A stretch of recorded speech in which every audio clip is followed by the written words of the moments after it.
बिस्मिल्लाहिर्रहमानिर्रहीम अल्हम्दुलिल्लाहि वस्सलातु वस्सलामु अला अहलिहा अम्मा बाद फ़क़द क़ालल्लाहु तबारक व तआला फ़िल क़ुरानिल मजीद वल फ़ुरक़ानिल हमीद व क़ौलुल हक़ बिस्मिल्लाहिर्रहमानिर्रहीम इन्नमा यतक़ब्बलुल्लाहु मिनल मुत्तक़ीन। अज़ीज़ान मोहतरम बिरादरान ईमानी बिरादरान इस्लाम, यहाँ पर मौलवी अब्दुल लतीफ़ की तरफ से जो सवालात आ रहे हैं अल्हम्दुलिल्लाह हम उसका आसान अंदाज में जवाब देते चले आ रहे हैं। तो अब उनका एक सवाल यह है कि अगर यजीद की खिलाफत हक पर नहीं थे, वो उसका मुस्तक नहीं था, तो मौला इमाम हुसैन ने उसकी तरफ खरूज क्यों किया? और अगर पहले तीन खिलाफतें हक पर नहीं थी तो मौला अली ने खरूज क्यों नहीं किया? देखें, ये सवाल ही अबस है, ये सवाल ही अबस है। सबसे पहले हम आते हैं कि इमाम हुसैन अलैहिस्सलाम ने खिलाफत हासिल करने के लिए खरूज नहीं किया। इमाम ने खरूज क्यों किया? इमाम के खरूज करने की वजह इल्लत गाया हमें देखने पड़ेगी, सबब देखना पड़ेगा कि आया मौला इमाम हसन हुसैन आया खिलाफत के लिए कुर्सी के लिए खरूज कर रहे हैं या कोई और मकसद है? पीछे बैकग्राउंड में जाना पड़ेगा। बैकग्राउंड में इमाम हसन के साथ अमीर शाम यानी यजीद के वालिद के दरमियान और इमाम हसन के दरमियान एक मुआहदा हुआ था।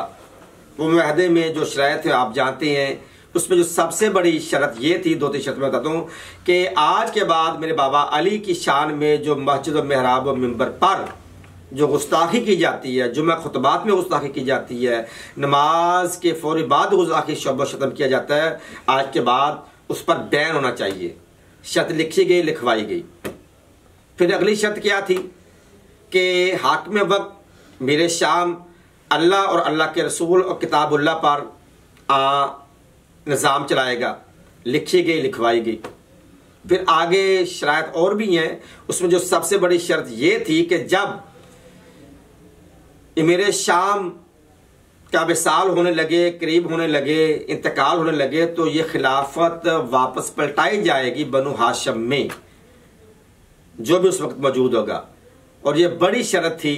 ये तीनों शर्तों, आपको पता है कि ये तीनों शर्तों में किस अंदाज में कहाँ तक अमल किया गया या नहीं किया गया, आप जानते हैं। मुझे इस पर बात करना मकसूद नहीं, मैं पहले इस पर तफसीलन गुफ्तगू कर चुका हूँ। अब आपको पता है कि अपनी ज़िंदगी की मौजूदगी में ये मेरे शाम ने अपने बेटे यजीद की खिलाफत को कायम भी किया है और लोगों को जैसा ऐसा हो सका बैत के लिए आमादा किया, मजबूर किया, आमादा किया। बैत की ये एक शर्त थी कि आपने किसी बेटे को, आपने किसी नस्ल में से किसी को आपने खिलाफत नहीं देनी, खिलाफत को पलटाया जाएगा, बनु हाशिम की तरफ पलटाया जाएगा। उन शराइत की ये शर्त की कह लें कि जो कहते वादा खिलाफी थी वो की गई। अब यहाँ पर रहा कि इमाम हुसैन ने खरूज क्यों किया, इमाम हुसैन ने मदीना छोड़ा क्यों? जैसे ही विसाल हुआ मेरे शाम का, यजीद ने बैठते ही इब्न ज़ियाद को और हाकिम मदीना वलीद बिन उकबा को ये लिख दिया है कि इमाम हुसैन से मेरी बैत ली जाए, जबकि बाकी मुसलमानों ने बैत कर ली है, तो मेरी बैत ली जाए। अगर बैत नहीं लेता तो सर मुझे भेजा जाए। ये तमाम तरह अपने उम्माल को ये लिख दिया गया था कि तमाम तरह अपने इलाकों की बैत लेकर मेरी तरफ भेजी जाए। अगर हुसैन ना करे तो उनको कत्ल करके सर मेरी तरफ भेजे। वो होता भी यही था कि जो जिसकी बैत नहीं करता था फिर उसके साथ यही ये सदियों से अब भी चला आ रहा है। जहां जहां बादशाह कुब्बते करीबता रही हैं, आप जानते हैं, तरीका मुताला करें कि अगर कोई बैत नहीं करता था तो उसको कत्ल कर दिया था, अगर कोई बैत करके तोड़ देता तो गद्दारी के ज़मीन में लाके फिर भी उसे कत्ल कर दिया था। ये हुक्म आ गया था बहरहाल। तो अब इमाम हुसैन के लिए जब वलीद का खत आगे कहता है कि बैत यजीद के लिए, तो जब मौला जाते हैं अपना दरबारे मदीना में वलीद बिन उकबा में उस बैत तलब की, तो आपने कहा नहीं, मुझ जैसा उस जैसे की बैत नहीं कर सकता, इनकार कर दिया, साफ इनकार किया। तो आगे के दरबार के इलाज ये है कि अशारा हुआ कि कत्ल कर दिया जाए इमाम हुसैन। तो इमाम हसन ने बाबाद में तकबीर बुलंद की, जनाब अब्बास आते हैं, बनु हाशिम के नौजवान आते हैं, इमाम हुसैन को अपने हाल में ले लेते हैं, हिफाजत करते हैं। इमाम हुसैन का कत्ल मदीना में हो जाना था।